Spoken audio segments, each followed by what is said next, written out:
नमस्कार दोस्तों, स्वागत करते हैं आपका हमारे चैनल में। दोस्तों, धार्मिक और आध्यात्मिक कहानियां सुनने के लिए हमारे चैनल को जरूर सब्सक्राइब करें।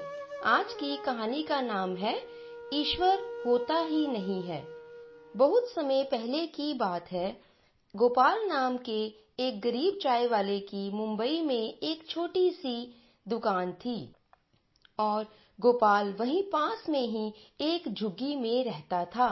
वैसे तो गोपाल एक बहुत ही अच्छा और ईमानदार आदमी था, लेकिन गोपाल बहुत ही गरीब था। उसे कई साल हो गए थे चाय की दुकान लगाए हुए, मगर वो अपने काम से कमाकर पूरी तरह से घर का खर्चा भी नहीं चला पाता था। इसी बात से चिढ़कर उसने भगवान की पूजा करना भी छोड़ दिया था, जबकि उसकी चाय की दुकान ठीक एक मंदिर के सामने थी। गोपाल का भगवान से बिल्कुल भी विश्वास उठ चुका था।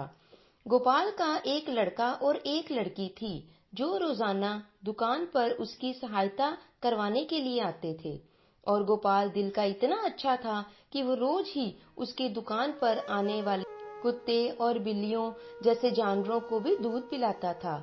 यही नहीं, बल्कि वो रोज ही मंदिर के बाहर बैठने वाली एक बूढ़ी गरीब औरत को भी प्रतिदिन ही मुफ्त में चाय और ब्रेड भी देता था। लेकिन वो कभी भी उस मंदिर की तरफ बिल्कुल भी ध्यान नहीं देता था। तभी एक दिन उस बूढ़ी औरत ने गोपाल से पूछ ही लिया और कहा कि गोपाल बेटा, तुम रोज मुझे इस मंदिर के बाहर सुबह शाम चाय और ब्रेड देने के लिए आते हो, लेकिन तुमने आज तक इस मंदिर की तरफ बिल्कुल भी ध्यान नहीं दिया और ना ही तुम इस मंदिर के आगे कभी भी उस ईश्वर को नमस्कार भी नहीं करते हो। ऐसा क्यों? गोपाल, मुझे इस बात का उत्तर बताओ। क्या तुम उस ईश्वर को नहीं मानते, या तुम अपनी ही किसी बात से नाराज हो? बोलो गोपाल। तो गोपाल ने अपनी नम आंखों से उस बूढ़ी औरत से ये कहा कि माँ जी, इस दुनिया में कोई भगवान नहीं होता है, ये सब बकवास है।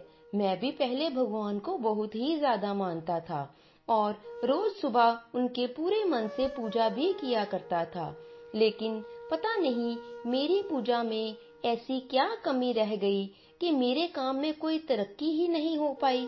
और कई लोगों के पास तो मेरी चाय के उधार पैसे भी पड़े हैं, और वो हैं कि मेरे पैसे देने का बिल्कुल भी नाम नहीं ले रहे। अब मैं क्या करूं, तो करूं भी क्या? क्या ये भगवान मेरी कोई सहायता कर सकते हैं? इतना कहकर जैसे ही गोपाल वहां से जाने लगा, वैसे ही उस बूढ़ी औरत ने गोपाल को रोकते हुए कहा कि गोपाल बेटा, तुम चिंता मत करो। उस ईश्वर के घर में देर है, परंतु अंधेर नहीं। तुमने भगवान पर विश्वास और उसकी पूजा करना जरूर छोड़ दिया, मगर तुमने हमेशा गरीब लोगों की और कई जानवरों की खूब सेवा की है, और इसलिए एक दिन उस ईश्वर की नजर तुम पर जरूर पड़ेगी और उस दिन सब कुछ ठीक हो जाएगा।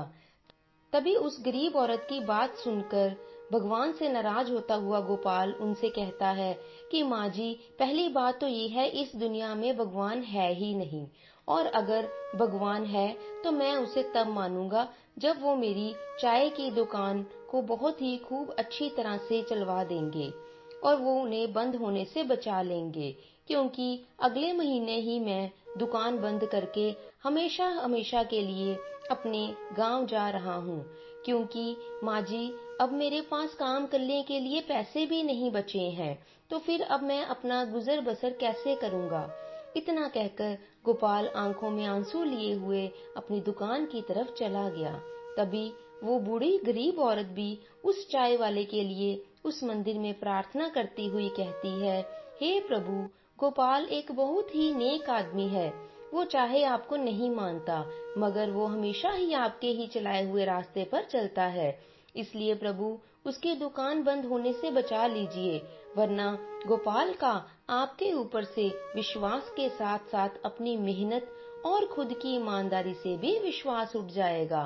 तभी कुछ ही दिनों के बाद शाम के समय गोपाल अपनी दुकान को अपने ही ढंग से हमेशा हमेशा के लिए हटा रहा था, और वो दुकान गोपाल के पिताजी की थी। अब उसे मजबूरी में वहां से जाना ही था और दुकान हटाते वक्त गोपाल की आंखों में आंसू बहने लगे। तो जैसे ही गोपाल चाय की दुकान हटाने के लिए दुकान के बगल में लगे बहुत ही पुराने डंडे को निकालने के लिए उसने वहां एक गहरा गड्ढा जब खोदने लगा, तो वैसे ही गोपाल वहां एक कठोर सी चीज देखता है। और जब उसने वो गड्ढा पूरी तरह से खोदा तो उसने वहां एक पीतल की पेटी देखी। और जब गोपाल ने उस पेटी को खोला तो उसे देखकर वह बिल्कुल ही हैरान हो गया।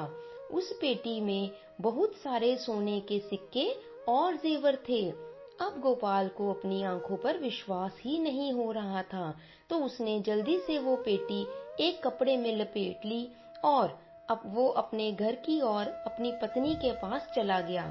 तो उसकी पत्नी भी उस पेटी में इतना सोना देखकर इतनी हैरान हुई। अब गोपाल को भी विश्वास हो गया था कि वो सच में सोना ही है।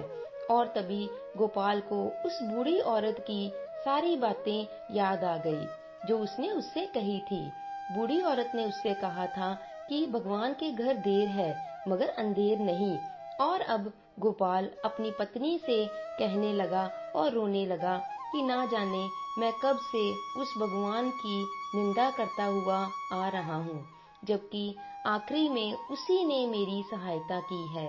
शायद ये सारा खेल उसी का ही रचा हुआ था। ना मैं भगवान से नाराज होता और ना ही मैं गांव जाने के लिए वो चाय की दुकान को हटाता, तो शायद मुझे ये सोना कभी भी नहीं मिलता। अब गोपाल अगले ही दिन सुबह सुबह उस मंदिर में गया और भगवान की पूजा करने लगा।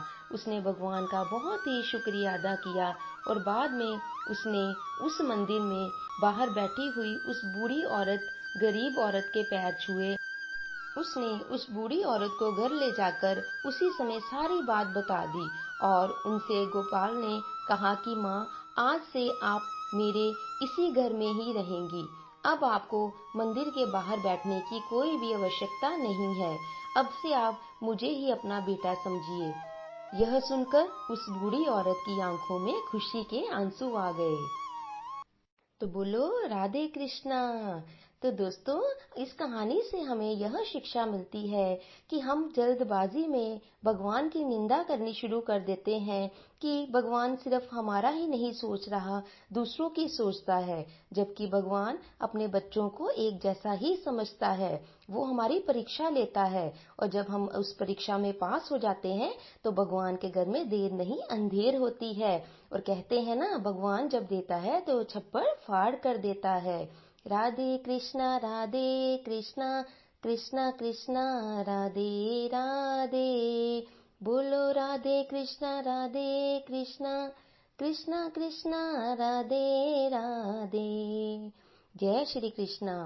तो दोस्तों, आशा करते हैं आपको हमारी आज की यह कहानी अच्छी लगी होगी। यदि अच्छी लगी है तो उसे लाइक और शेयर जरूर कीजिए और यदि आप हमारे चैनल पर नए हैं तो इसे सब्सक्राइब भी करते जाएं और बेल आइकन को प्रेस करना मत भूलिए ताकि अगली बार नई कहानी की नोटिफिकेशन आपको जल्दी से मिल जाए। तो दोस्तों, अगली बार नई कहानी के साथ आपके समक्ष उपस्थित होंगे। तब तक के लिए अपना ध्यान रखें, स्वस्थ रहें, खुश रहें और हर जगह खुशियां बांटें। कहानी को अंत तक देखने के लिए आपका बहुत बहुत धन्यवाद।